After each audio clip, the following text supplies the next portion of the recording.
นี่บ่พอดีว่าไอ้ชื่ออันนี้มาให้เด้อมีกับข่าวกับอันไม่ถูพื้นเด้อเอา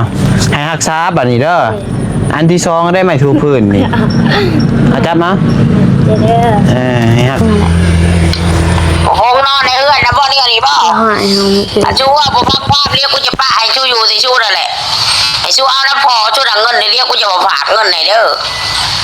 ห้องมันมานอนเรารอในเฮือนนะบ่เรียกกูจะสั่งพอบ้านจับบัวมันแล้วเปลี่ยนโทรศัพท์เครื่องใหม่ตะกี้นะที่มันมานอนทั้งวันทั้งคืนเด้อเดี๋ยวกูจะสั่งพอบ้านจับบัวมันลืมแล้วบ่เอาเส้นบนบันทึกกันผู้ใดลงไปหาไผแล้วจับมาโค้งนี่มันบ่หลับบ่จือเดี๋ยวกูจะสั่งพอบ้าน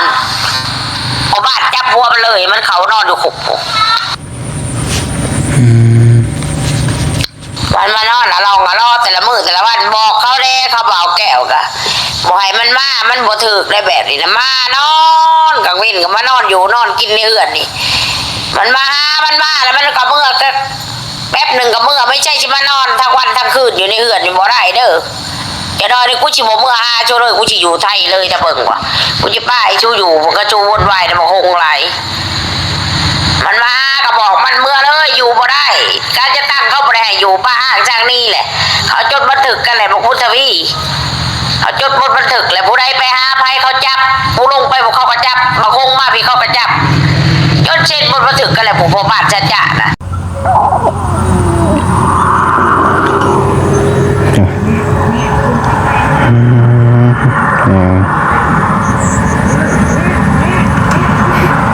นั่งอยู่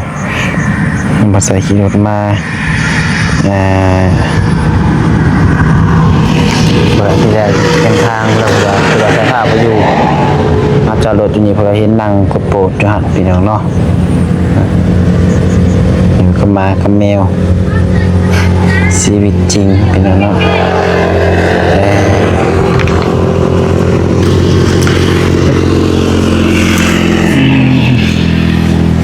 ใส่มือแถบตอนนี้หนาก็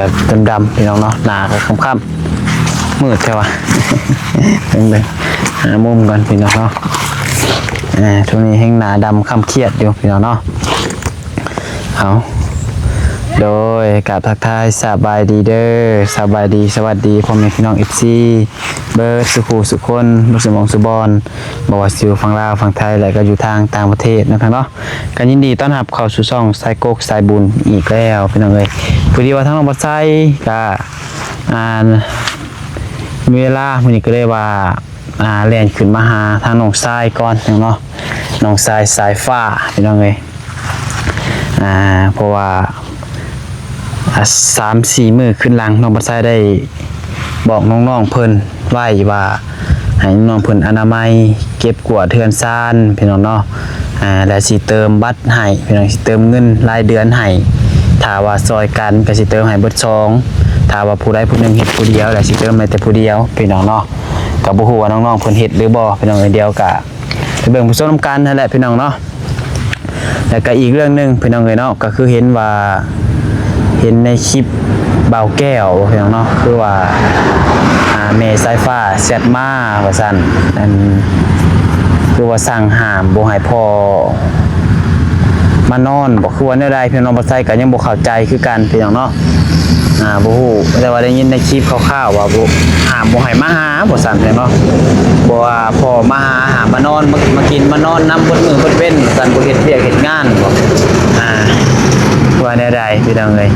น้องบ่ใส่ก็บ่เข้าใจปานใดเนาะเอาได้ก็เข้าไปหาน้องทรายเพิ่นก่อนเนาะมื้อนี้ก็น้องทรายก็ซื้อกับข้าวมาเนาะคือของกินมีต้มจืดต้มเข้มแล้วก็ขั่วผักให้น้องทรายเนาะไปเรื่องนี้แล้วก็นี่ล็อกรถก่อนเป็นคนยืมล็อกคือรถใหญ่ได้เพียงเนาะผู้ใดมาซูนมาได้1นี่ก็ดังเอาได้นี่วันนิดนึงได้ปึ๊บไปแล้วก็มีอันนี้น้ำของเราอันทูเพื่อนทูซ่านอย่างไรไป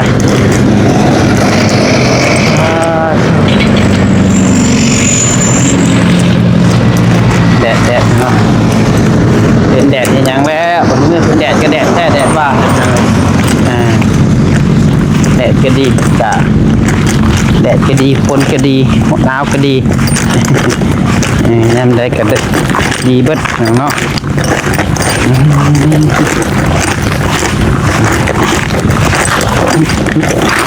บนทางเขากับพี่น้อยโอ้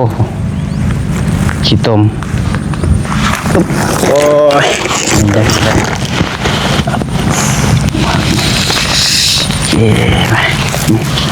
เป็นทางชิ้นยางของหอดบุมียางแทบสิไปยากมาเห็นไปผ่านหมุนเบิดโอ้ยขี้ต้มจนบกล้าเอารถเข้ามาพี่น้อยเอารถเบาลี่มานี่ค่าได้บัดต้อง4x4เพื่อจะมาได้ว้าวเมื่อเหยียบด้วยตะปูนนี่แหละพี่น้อยใครแต่บกเข่าอันตราย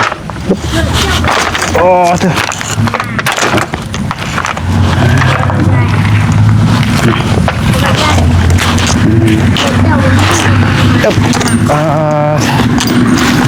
มาน้องมาใช่เฮ้ยอยู่ใช่ใช้รถถีบยังไม่ได้ไปแปลงอยู่บ่อนี่เอาคือบอกไปแปลงมันเนี่ยเงินหายไปใช้อะไรเงินเบิดแล้วบ่มาพี่ดู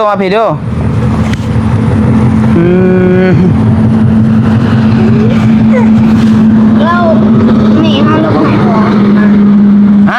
แม่เฮาเราหายหัวเฮาหายแล้วเพื่อน เอาสร้างว่าวแทบปัน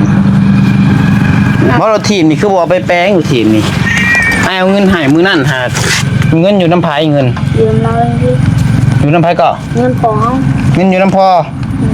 บุญมีมาอ้อนเลยพี่น้องนี่ครับนางเฮ้ย หน้าตาเราสิเป๊ะ นางบุญมีเอ้ย เพื่อนเรา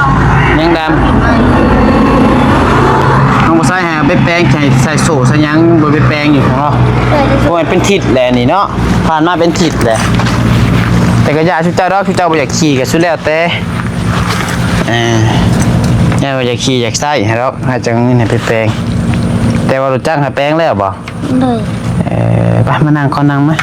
เลย นั่งคุยกันก่อนมั้ยนั่งใช้เฮ้ยนี่บ่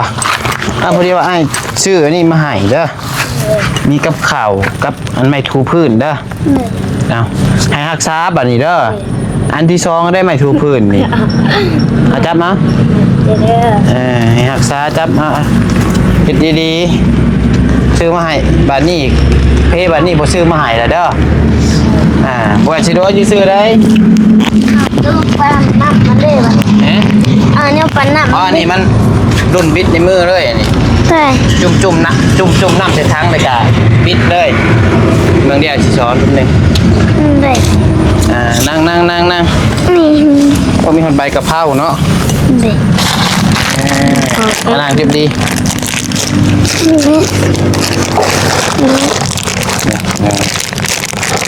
เอ้ยสอกันด้วยบุญมีนอนลงบุญมี นั่งได้บ่นี่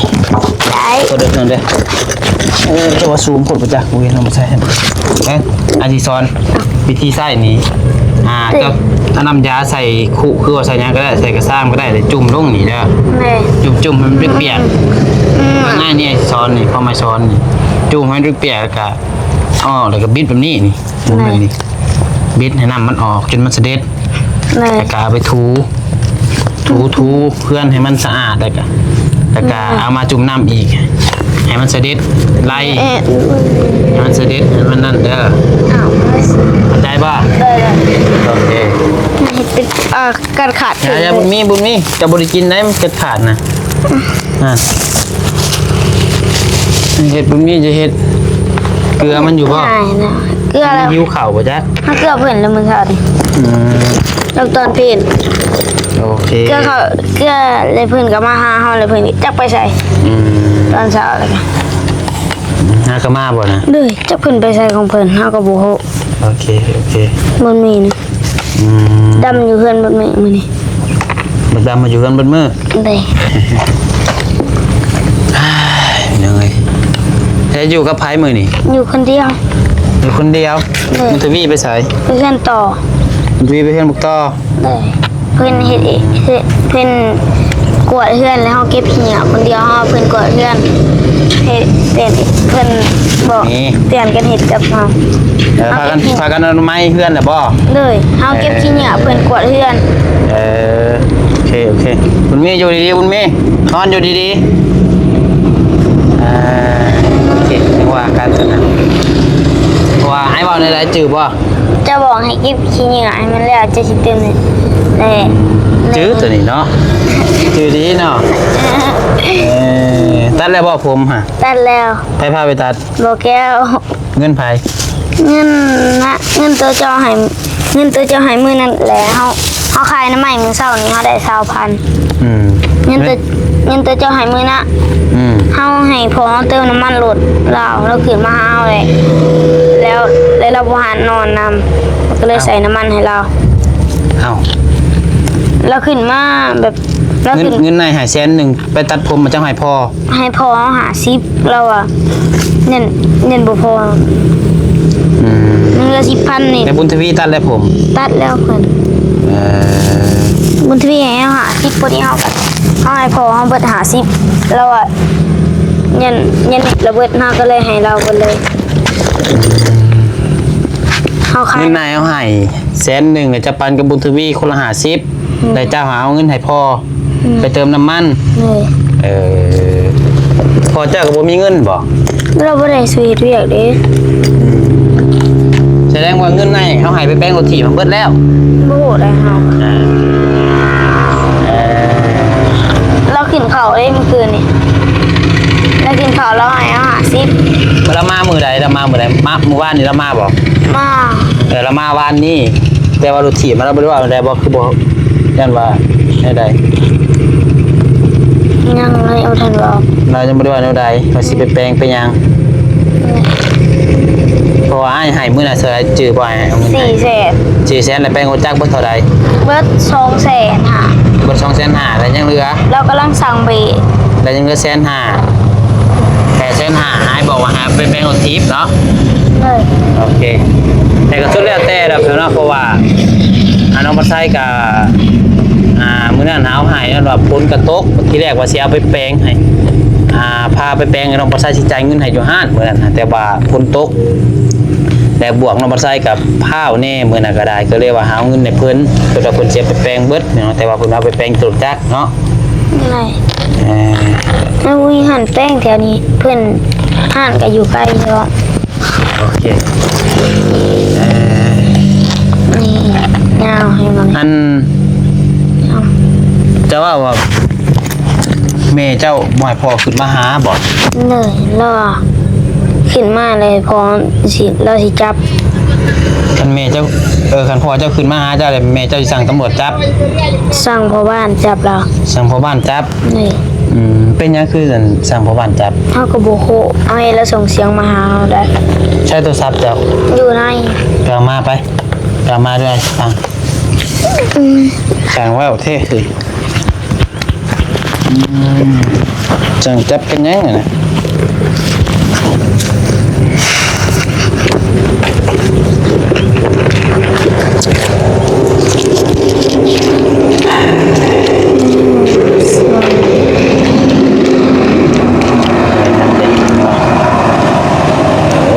ชีวิตแต่ละมื้อ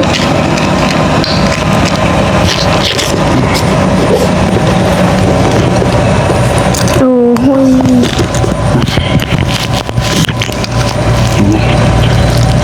น้องเซฟพาเป็นมากก่อนแต่แป๊บนึงเมื่อไงน้องผู้ชายกับไปเบิดมือเบิดเว้นเป็นยังไงแลนพุ่นแลนพี่อยู่ในกระไดกะลายทางไปพี่น้องเนาะอะไรก็อยากไป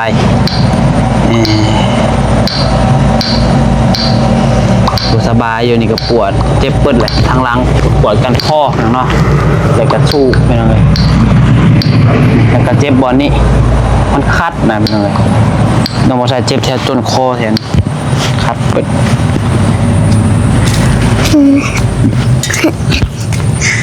เดี๋ยวกู ใช่ ได้ตัว2อันแหละหายพอ มานั่งพี่นั่งที่เก่าด่านะบุญมี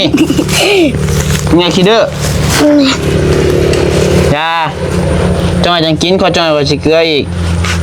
ใช่ ช่องนั้นตัวทึงนั่นแหละ ห้องนอนในเอื้อนนะบ่นี่นี่บ่ หายน้องคือ อาชูว่าบ่พักภาพเรียกกูจะป้าให้ชูอยู่สิชูนั่นแหละไอ้ชูเอาน้ำพอชูดังเงินนี่เรียกกูจะมาฝากเงินไหนเด้อห้องมันมานอนเอาเราก็รอในเอื้อนนะบ่เรียกกูจะสั่งพอบ้านจับบัวมัน แม่เจ้าบ่นี่ฮะ แม่ห้องละ เคยเห็นเราแอดเราโทรมาหาอ้ายอยู่ตอนน่ะ สิ ผู้นี้บ่แม่เจ้าฮะเฟซลาวบ่นี่ฮะ เหนื่อย เออ เราเปลี่ยนโทรศัพท์เครื่องใหม่ตะกี้นะ ที่มันมานอนทั้งวันทั้งคืนเด้อ ที่เรา เดี๋ยวกูจะสั่งพอบ้านจับบัวมันลืมแล้วบ่เอาเส้นบนบันทึกกันผู้ใดลงไปหาไปแล้วจับมาโคกนี่มันบ่หลับบ่จือเดี๋ยวกูจะสั่งพอบ้านจับบัวมันเลยมันเขานอนอยู่คุกวันมานอนละลองละรอแต่ละมื้อแต่ละวันบอกเขาเด้เขาบอกแก้วกะบอกให้มันมามันบ่ถึกได้แบบนี้นะมานอนกลางวันก็มานอนอยู่นอนกินในเอื้อนนี่มันมาแล้วมันก็เมื่อก็แป๊บหนึ่งก็เมื่อไม่ใช่สิมานอนทั้งวันทั้งคืนอยู่ในเอื้อนนี่บ่ได้เด้อจะนอนนี่กูสิบ่เมื่อหาชูเลยกูสิอยู่ไทยเลยถ้าเบิ่งว่ากูสิป้าให้ชูอยู่มันก็ชูวนวายนะมันคงไหลมันมาก็บอกมันเมื่อเลยอยู่บ่ได้การจะตั้งเขาบ่ได้ให้อยู่ป้าอ้างจากนี่แหละเขาจดบันทึกกันแหละบอกพุทธวีเขาจดบทบันทึกแหละผู้ใดไปหาภัยเขาจับผู้ลงไปบอกเขาก็จับมาคงมาพี่เขาก็จับจดเช่นบทบันทึกกันแหละผู้พ่อบ้านจะจ่านะ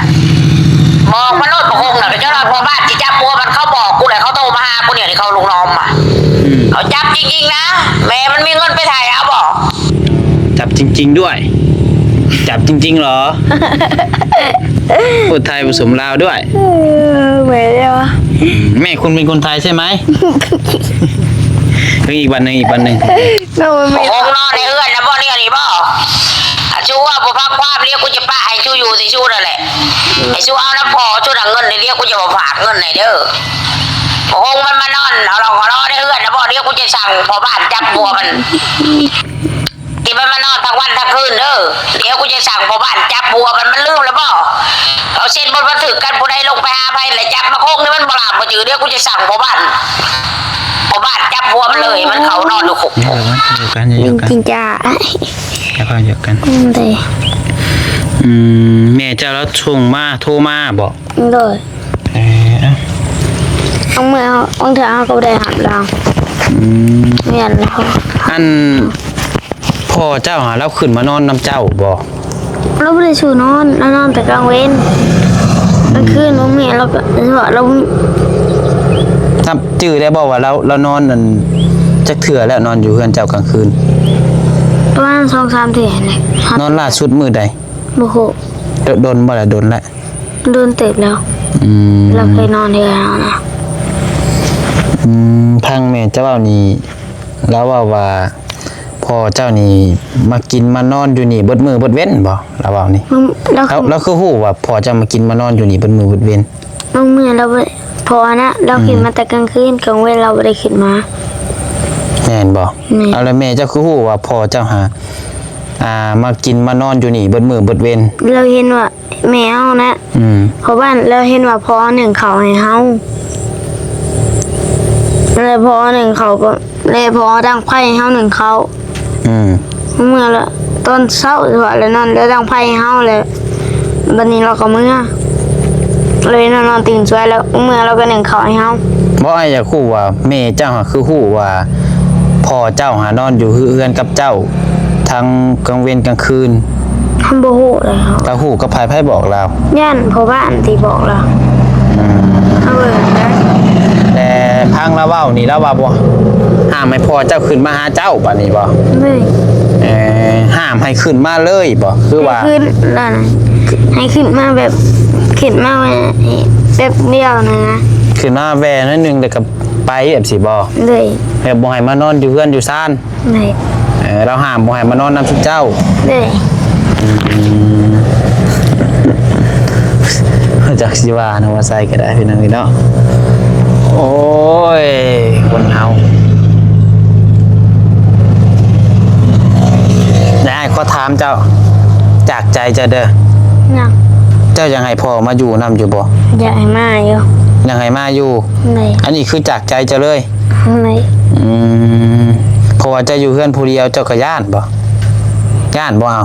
ฮะ เจ้าอยู่เพื่อนผู้เดียวนี่มึงเคยเจ้าย่านบ่ บ่อยากปานใดเฮาเคยอยู่ล่ะ เรื่องย่านนี่บ่ย่านแต่ว่าอยากคะแนนว่าเป็นไปได้ก็ยังให้พ่อมาอยู่นำยังมาให้พ่อมาอยู่เป็นหมู่พ่อมาอยู่เพื่อนอยู่ซ่านนำนี่แหละพอมีคนปากคนเว้านำเนาะ เลย เพราะว่าบุญทวีก็คือฮู้คือเห็นนั่นแหละพี่น้องเอ้ยจักมื้อแล้วผลไปนี่ เพิ่นไปเมื่อวานนี่ ไปบ้านนี่ยังบ่มาเลย เลย ก็คือฮู้พี่น้องเฮาก็บ่อยากเอาลายพี่น้องบ่ใช่ แรกจักเพิ่นสิมาว่ามา ฮะ มาแรงจักบุญทวีเพิ่นจักสิมาหรือว่ามา แค่แนวนั้นแหละพี่น้องเอ้ยได้สิมาบ่มาทีมก็แรงกันเนาะปวดหัวนํดิ คันสิมาก็ใครนี่เอานี่เนาะ คือเรื่องห้ามบ่ให้พ่อสายฟ้ามานอนอยู่เพื่อนนี่ว่าน้องปัดไส้ก็บ่ฮู้ว่าเพิ่นตอนที่เพิ่นเลิกลากันน่ะเพิ่นเว้ากันแนวใดหั่นน่ะพี่น้องเฮาก็บ่ฮู้ต้นปลายสาเหตุนั่นนี่สมมุติว่าเพิ่นตกลงเซ็นกันนั่นนี่ว่าเฮาเลิกกันไปแล้วบ่ให้ติดต่อกับหาลูกบ่ให้มาหาลูกบ่ให้มานอนมาหยังนำลูกแบบนี้นะเพิ่นจดลงในใบบันทึกก็สิแบบนึงบ่เป็นหยังเนาะน้องบ่ใส่ก็บ่ค่อยฮู้ปานใดก็บ่ขอเว้าหยังหลายซะพี่น้องเนาะเฮาก็บ่ตัดสินว่าผู้ใดผิดผู้ใดถูกแล้วก็ผู้ใดดีบ่ดีเฮาก็สิบ่ขอเว้าซะพี่น้องเนาะแต่ว่าคันตามจริงมันก็คือน้องปัดไส้เคยเห็นแบบบางคู่นะพี่น้องบางครอบครัวแบบว่าบางครอบครัวก็อย่าห่างกันไปแต่ว่าว ายเลยนะว้าว แม่นบ่ นี่จักเราขึ้นมาหยัง แต่ว่าคะแนนว่าอันอย่าห่างกันไปนะพี่น้องแต่ว่าเรื่องคะแนนมีลูกมีเต้านํกันก็ต้องรับผิดชอบนํกันพี่น้องเอ้ยเนาะแบบว่าเลี้ยงนํกันยิงตามขอตกลงยิงตามทางฝ่ายยิงฝ่ายซ้ายตามที่น้องปัดไซฮู้มานะแบบซุ่มตัวอย่างซะคือน้องปัดไซกับเมียเอากันแต่มีลูกนํกันคนหนึงซะแต่เลิกลากันไปแบบไปกันบ่รอดและบัดนี้เฮาตกลงกันว่าลูกคนนี้นี่สิอยู่น้ำไผสมมุติว่าอยู่น้ำแม่และบัดนี้เรื่องกินอยู่เรื่องเลี้ยงเรื่องหยังนี่เฮาต้องเลี้ยงซอยกันบ่คือว่าทางแม่สิรับเลี้ยงผู้เดียวมันก็ต้องนั่นนี่ต่างๆคุยกันนะพี่น้องเนาะ อันสุกเงา แต่กับว่าจักสิว่าพี่น้องเอ้ยแล้วปวดหัวนำเนาะ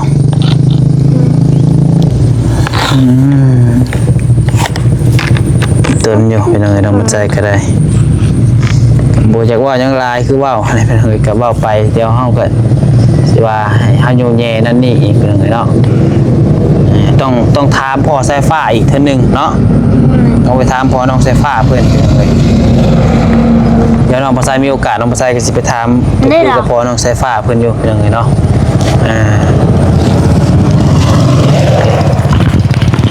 รถกระถอดังนั่นวันชาวบ้านเขา โอ้ย บ้านนี่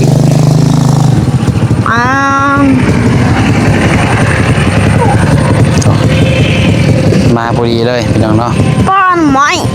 เอายังมาน่ะ ไม่อ้อยไผ่ ไม่อ้อยไผ่เอ็ด โอ้ย หมุนมาเป็นหมุนเนาะ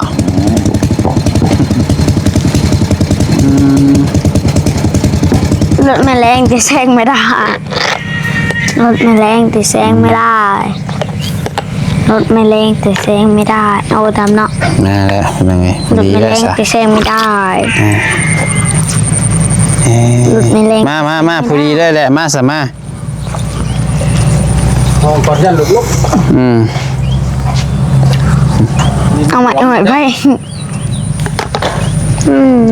น้าวหูตูบ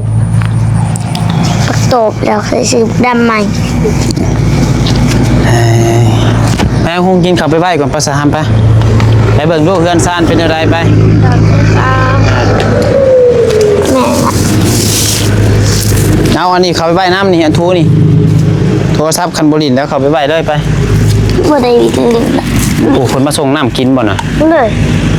มีบ่เงินจ่ายน่ะ มี ไป เอาไปก่อนเด้อ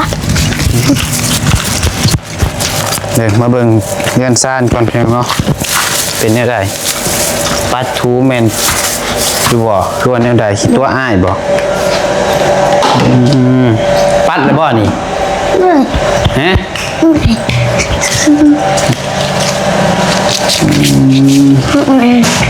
ยังเปื้อนอยู่เนาะยังบ่ได้ทูบ่ บอกวินาทีเขาเรื่องกวดนี่กวดแล้ว มีแต่กวดแล้วล่ะ เลยแต่วินาทีตุกอะไร 10,000ได้ก็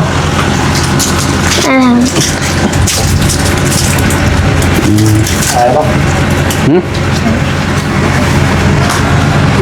มาส่งน้ำเนาะ เลย ไปเบิ่งเพื่อนก่อนเบิ่งกวดแล้วบ่นี่ฮะ เลยทำบริกวดน้ำบุญทวีเขาเป็นคนท บุญทวีบ่กวดนี่ ำเลยเขาเก็บขี้เหงื่อเอาทำบริกวดนะเพื่อนเขาเก็บขี้เหงื่อมาแล้วยาอะไรนี่ มาเบิ่งห้องนี้ดูซะใช้เครื่องบ่ใช้เบิดแลนี่ เครื่อง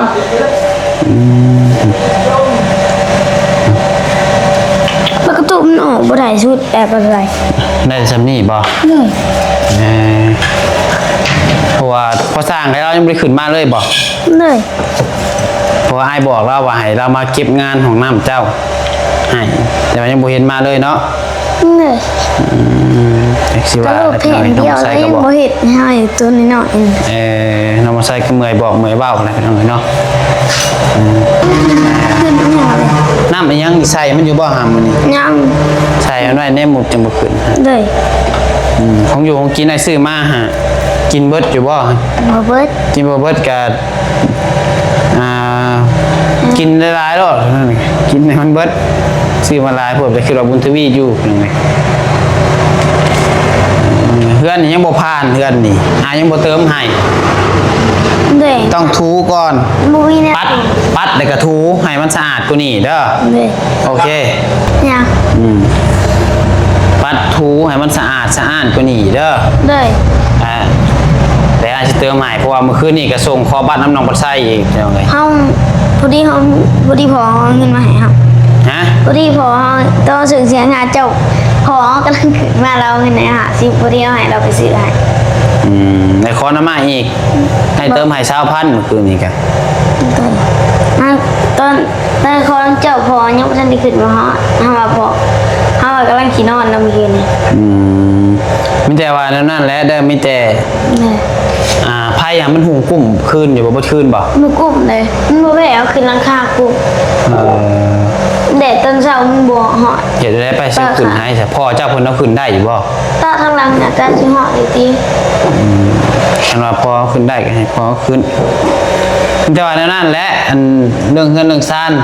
ทูแหละมืออื่นมือไอ้จะขึ้นมาเบิ่งใหม่อันนี้ก็กวดก็ดีได้ให้กวดให้สะอาดกว่านี้เด้อ เลย บอกบุญทวีคันจากให้เติมให้เลยเฮ็ดอย่าให้เฮือนหกเข้าใจ เลย กับบุญมีอย่าให้มันอด น่ะ ยังหลายอยู่บ่อาหารไปเบิ่งดูปะ อาหารบ่มีจ้ะ อาหารบุญมียังหลายบ่ เด้ตัวนี้ยังเหลือ2ซอง กับสองแพ็คนี่เนาะ เลย เกลือสลับกันเด้อเกลือหาเด้อ เลย เกลือตัวเป็นเม็ดดำแน่สมุดดำมื้อนี้มื้อนี้เกลือเป็นเม็ดตอนเช้าตอนเที่ยงแต่เกลือเป็นอันนี้ตอนแรกเนี่ยเกลือเป็นเม็ดสลับไปสลับมาเด้อ เลย จริงๆมันอยากอยู่จังฮะ คุณมีเพิ่นว่ากินตัวเป็นเม็ดหลายกว่า บุญมีฮะ เลยอาหารดำให้มาก ให้มันกินรสตัวใดแก มาก มันอยากเกลือมันน่าบุญมีเนาะไปสำหรับพี่น้องมีแต่ว่าสำหรับคลิปนี้ทางน้องภาษาเองก็สิขอจบคลิปไปคลิปไปเพียงเท่านี้ก่อนเนาะฝากติดตามเบิ่งจักสิเป็นอะไรต่อเรื่องพ่อน้องสายฟ้าได้น้องภาษา4มีโอกาสสิไปถามเพิ่น ตัวจริงอีกพี่น้องเนาะอันใดโดยสำหรับคลิปนี้ไปก่อนแล้วอยู่ดีมีแห้งผู้ชูทุกคนสบายดี ปฏิปลุงแน่ โดย